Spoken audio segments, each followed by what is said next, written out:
hand forge. So you got your tape whenever you're doing your final heat up.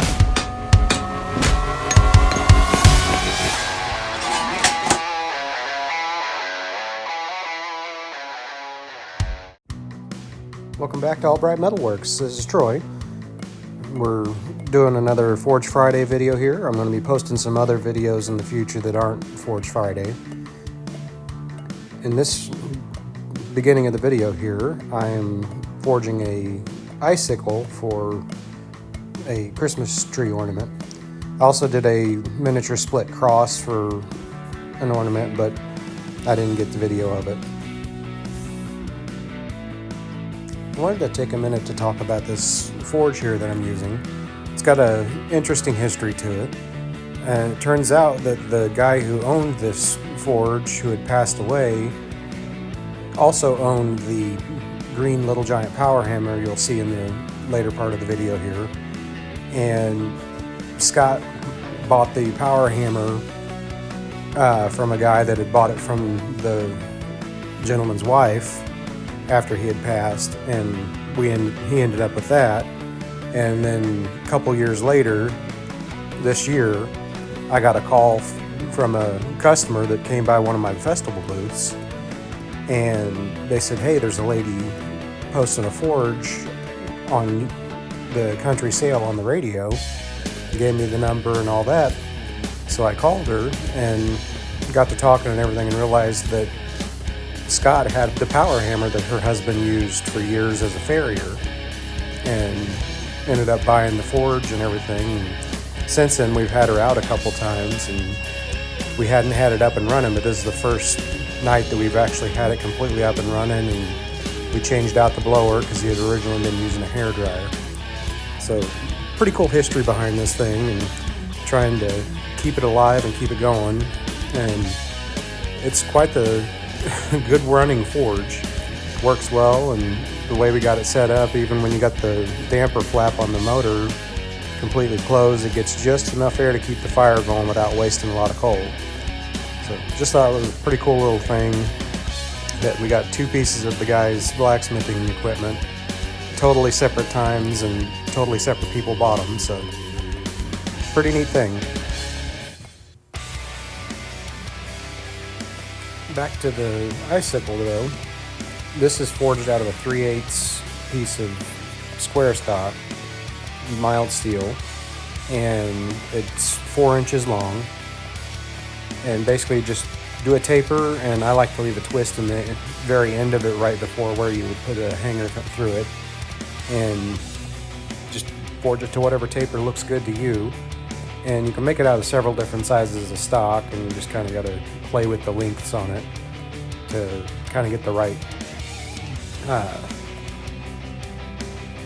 size and all that for what would look good.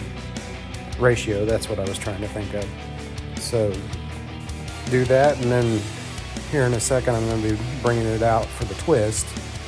And I like to knock down the corners on the icicle a little bit, just like the look of it that way. But it's totally up to you. There's a lot of different things you can do, but now's the time, just a little before Thanksgiving, to really be thinking about Christmas-related blacksmithing goods that you can put up for sale. And actually, it might be a tad late in the season to really be pumping out for customer orders, but they make good gift ideas too, and they're really easy to make, and good practice on your tapering technique.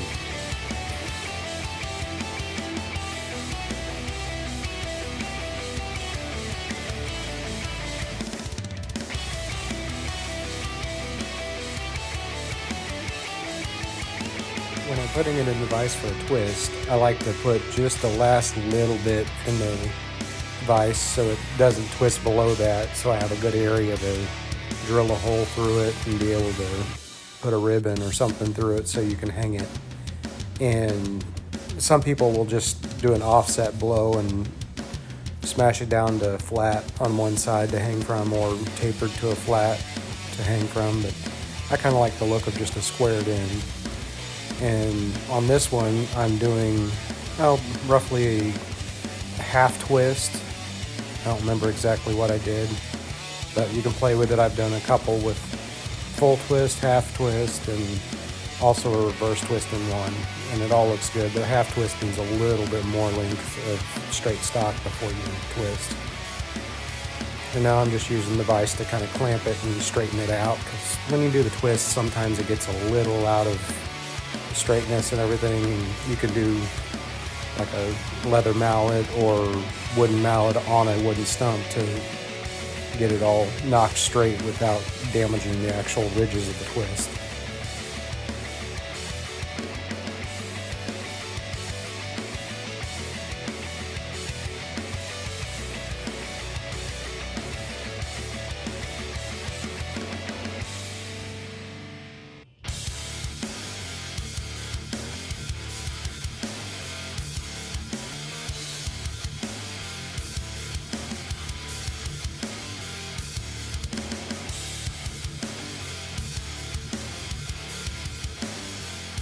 So here's a look at it from the other end of that. Looks like I got a full twist in it and everything, so looks pretty decent. I didn't get a final picture of it to add to the video. Right here, Chris is forging a hot cut hardy for his anvil, and he's using a sucker rod knuckle. Just a piece that I picked up our local farm supply that keeps them in stock, keeps the actual sucker rod in stock. Has a bunch of cutoffs and everything, and I ended up buying probably 150 pounds worth of knuckles for $30 because I just were going to scrap them and throw them away. But good opportunity for some good steel that makes really good tools.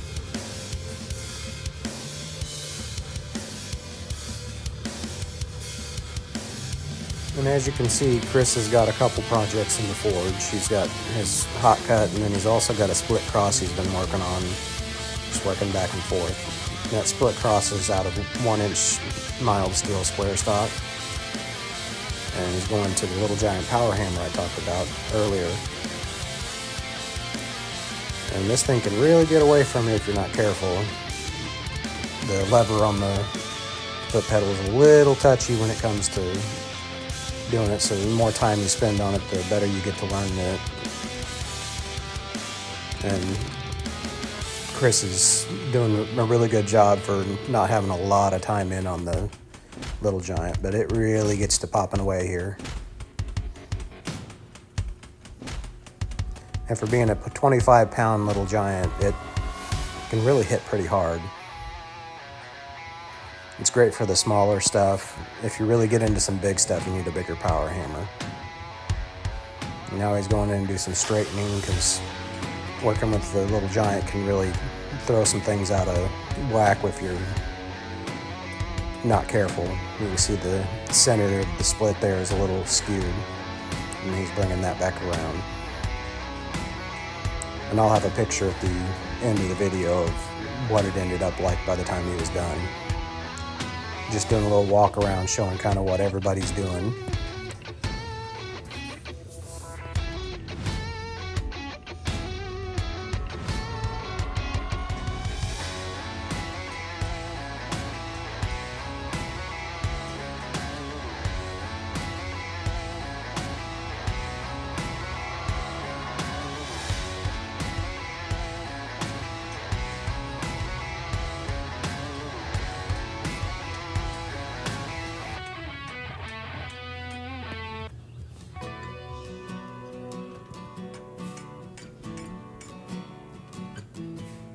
And here we're going to go see what Doc's doing.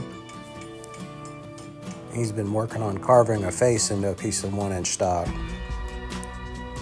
And I have a picture of his final at the end of this.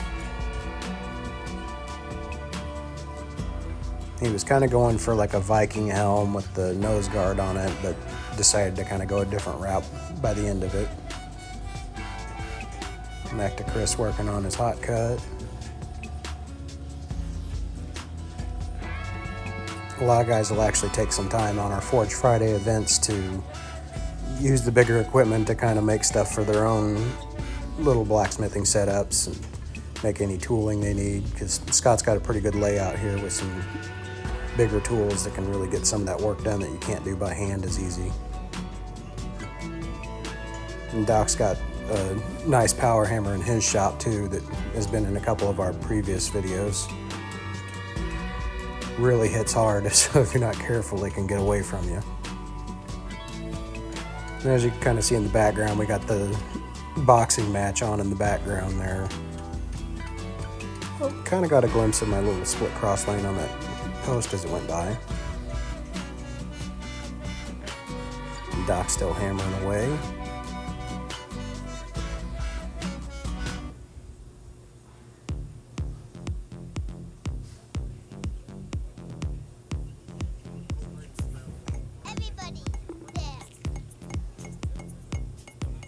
Let's go outside and see what Scott and Rick are doing.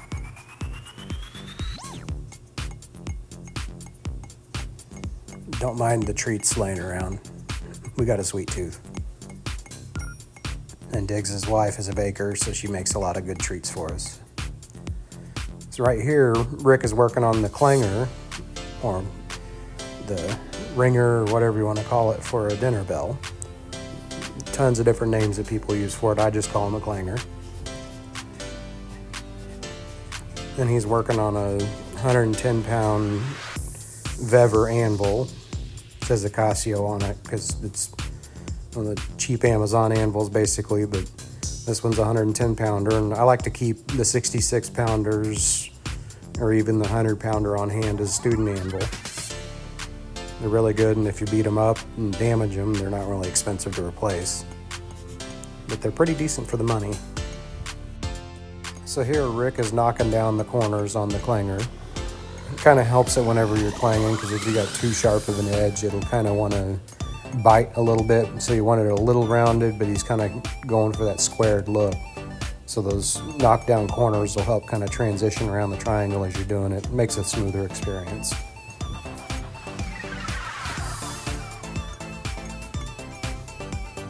And I didn't get video of him actually bending the triangle, but here's the triangle. I got a little form that I made with some pipes and some angle iron and everything so you can get them all the same, and I got it set for a 33-inch straight piece of bar to work with, and it gives it almost the perfect ratio for the bending around it.